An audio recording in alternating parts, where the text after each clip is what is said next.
आज हम जिस टेक्निक को बताने जा रहे हैं उस टेक्निक का यदि आपने प्रयोग कर लिया नियमित संयमित होकर तो आपका शरीर वज्र की तरह बन जाएगा। आपका शरीर बिल्कुल लोहे की तरह हो जाएगा, मजबूत बन जाएगा। आप हनुमान जी जैसा दिखने लगेंगे। यदि आपको ब्लड से संबंधित कोई समस्या है, आपका ब्लड सर्कुलेशन ढंग से नहीं चलता है या फिर आपको फोड़े फुंसी होते रहते हैं, आपका ब्लड गाढ़ा होता रहता है, तो भी यह वीडियो आपके लिए। यदि आपका ब्लड प्रेशर लो है, आप उसको नॉर्मल करना चाहते हैं, तो भी यह वीडियो आपके लिए है। यदि आपको हृदय से संबंधित कोई समस्या है तो इस टेक्निक के प्रयोग करने मात्र से आपको हृदय से संबंधित बीमारियां बिल्कुल दूर चली जाएंगी।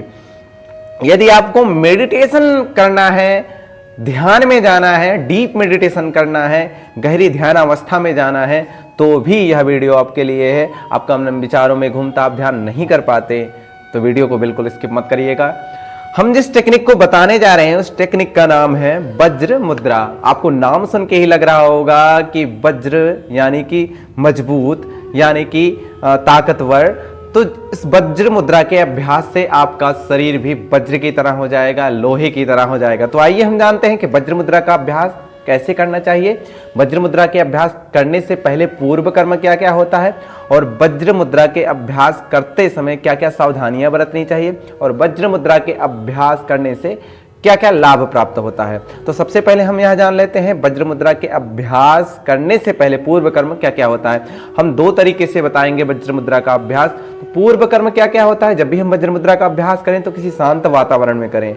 आप देखें, यदि आपके आसपास में कोई नदी है तो नदी के तट पे बैठ सकते हैं, या आप पूजा के स्थान पे बैठ सकते हैं जहां मंदिर वगैरह हो, जहां शांत हो, बिल्कुल जहां पॉजिटिव वातावरण हो, वहां पर आप बैठ सकते हैं। यदि आपको और कहीं नहीं मिलता तो आप अपने रूम में भी बैठ सकते हैं, लेकिन ध्यान रखें बिल्कुल शांत वातावरण हो जहां पर आप बिल्कुल डिस्टर्ब ना हो।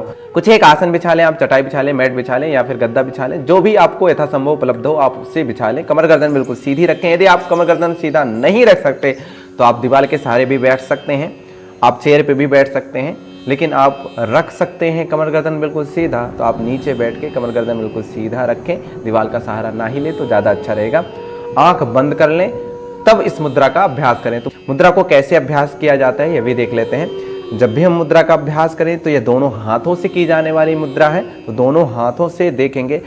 स्टेप 1 एक पहले वाला भी देखेंगे, दूसरा वाला भी देखेंगे। पहला वाला क्या किया जाता है, ध्यान से देखेंगे। हमारी जो तीनों उंगलियां यानी कि कनिष्ठिका और अनामिका और मध्यमा उंगली, इन तीनों से और अंगूठे से की जाने वाली मुद्रा। हमारा जो अंगूठा है, अंगूठे से तीनों के टिप से इस तरीके से रखेंगे, ध्यान देंगे। ऐसा नहीं कि आप इसको छू लिए, इसको छू लिए या इसको छू लिए, आपको तीनों उंगलियों को छूना है, तीनों उंगलियों के टिप को इस तरीके से प्रेस करना है और हमारी जो तर्जनी उंगली है उसको सीधा रखना है। दोनों हाथों से की जाने वाली मुद्रा है तो दोनों हाथों से देखेंगे। ये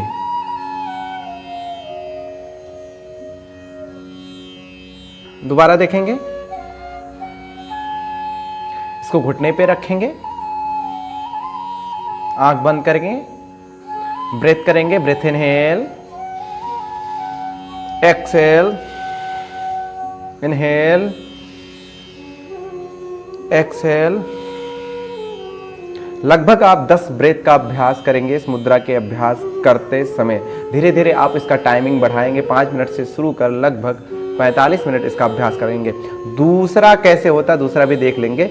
हमारा जो ये तर्जनी उंगली है, इसको हम अपने बाएं हाथ से इस तरीके से पकड़ेंगे, ध्यान से देखेंगे, और अंगूठे से तर्जनी के टिप को प्रेस करेंगे ये, और अपने सीने से इस तरीके से लगाएंगे।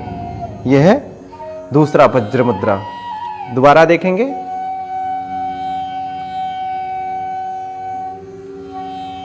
आंख बंद करेंगे, ब्रेथ करेंगे। Breath inhale, exhale, inhale, exhale. Pranayama के साथ ही मुद्रा का अभ्यास करना चाहिए। आइए हम जानते हैं कि मुद्रा के अभ्यास करते समय क्या क्या सावधानियां बरतनी चाहिए। जो सभी मुद्राओं के अभ्यास करते समय सावधानियां होती है सामान्यतः, वही सावधानियां इसमें भी बरतना है कि भोजन से लगभग 2 घंटे पहले या फिर 2 घंटे बाद ही इस मुद्रा का अभ्यास करें। और सुबह के टाइम यदि आप करते हैं तो बहुत अच्छा रहता है। क्योंकि शांत वातावरण रहता है, पॉजिटिव एनर्जी रहती है, देव विचरण करते रहते हैं, ब्रह्म मुहूर्त रहता है, शांत रहता है, ऑक्सीजन की मात्रा भरपूर रहती है। इसलिए सुबह का समय बहुत ही अच्छा रहता है मुद्रा के लिए। मुद्रा के साथ में प्राणायाम का भी अभ्यास करें। आइए हम जानते हैं कि इस मुद्रा के अभ्यास से क्या क्या लाभ प्राप्त होता है। तो जो लोग स्पोर्ट में हैं, पहलवानी करते हैं, या फिर आप मुक्केबाजी वाला करते हैं, या फिर आप WWE में जाना चाहते हैं, उनको इस मुद्रा का अभ्यास करना चाहिए। इस मुद्रा के अभ्यास से आपका शरीर बिल्कुल हिष्ट पृष्ट होने वाला है, वज्र होने वाला है। जिन लोगों का शरीर बिल्कुल दुबला पतला है, बहुत पतले हैं, रुग्ण रहते हैं हमेशा, और वो अपने शरीर को बनाना चाहते हैं, गांठ वगैरह निकालना चाहते हैं, शरीर में सिक्स पैक वगैरह निकालना चाहते हैं, उनको भी इस मुद्रा का अभ्यास करना चाहिए। मुद्रा के साथ में प्राणायाम का भी अभ्यास करना चाहिए। तो उससे उनका शरीर बिल्कुल अच्छा होगा, उनके शरीर में सिक्स पैक निकलना स्टार्ट होगा। क्योंकि मुद्रा के साथ में आपको थोड़ा सा प्रैक्टिस भी करना पड़ेगा, तो साथ साथ में वो भी करिए और साथ साथ में मुद्रा का भी अभ्यास करते रहिए। तो इससे ज़्यादा फायदा होगा।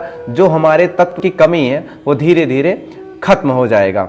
जिन लोगों का ब्लड गाढ़ा हो गया है, जिनका ब्लड सर्कुलेशन ढंग से नहीं चलता है, तो इस मुद्रा के अभ्यास से उनका ब्लड जो गाढ़ा रहता है वो धीरे धीरे पतला हो जाता है और सर्कुलेशन अच्छा होने लगता है, अच्छा चलने लगता है। तो ब्लड से संबंधित सारे प्रॉब्लम बिल्कुल दूर हो जाते हैं, हृदय से संबंधित सारे प्रॉब्लम बिल्कुल दूर हो जाते हैं। और जिनको मेडिटेशन में आगे तक जाना है, यानी मेडिटेशन तो लग जाता है लेकिन डीप मेडिटेशन में जाना है। कभी कभी क्या होता है, मेडिटेशन करते समय उनको विचार बहुत ज़्यादा आते हैं, तो विचारों से दूर जाना है, मन को एकाग्र करना है, उनको भी इस मुद्रा का अभ्यास करना चाहिए। इस मुद्रा के अभ्यास से उनका डीप मेडिटेशन लगना स्टार्ट हो जाएगा। या फिर जिनको लत लगी है सुबह चाय वाय वगैरह पीने की, चाय छुड़ाना चाहते हैं, उनको भी इस मुद्रा का अभ्यास करना चाहिए। इस मुद्रा के अभ्यास से उनका जो लत लग गया है वो भी धीरे धीरे खत्म हो जाएगा और धीरे धीरे वो इस मुद्रा का अभ्यास करेंगे, योग करेंगे। योग के साथ में वो स्वस्थ रहेंगे, व्यस्त रहेंगे, मस्त रहेंगे। आज के लिए बस इतना ही। मिलते हैं किसी नेक्स्ट वीडियो में, किसी नेक्स्ट टॉपिक के साथ में। तब तक के लिए राम राम। यदि आपको हमारी वीडियो पसंद आई हो तो लाइक और सब्सक्राइब करना बिल्कुल ना भूलें और कमेंट में हमें प्रतिक्रिया भी दें कि यह वीडियो आपको कैसा लगा। यदि आपको और मुद्रा या फिर योग या फिर मेडिटेशन के बारे में कुछ जानकारी लेनी हो तो आप हमें कमेंट में बता भी सकते हैं। धन्यवाद।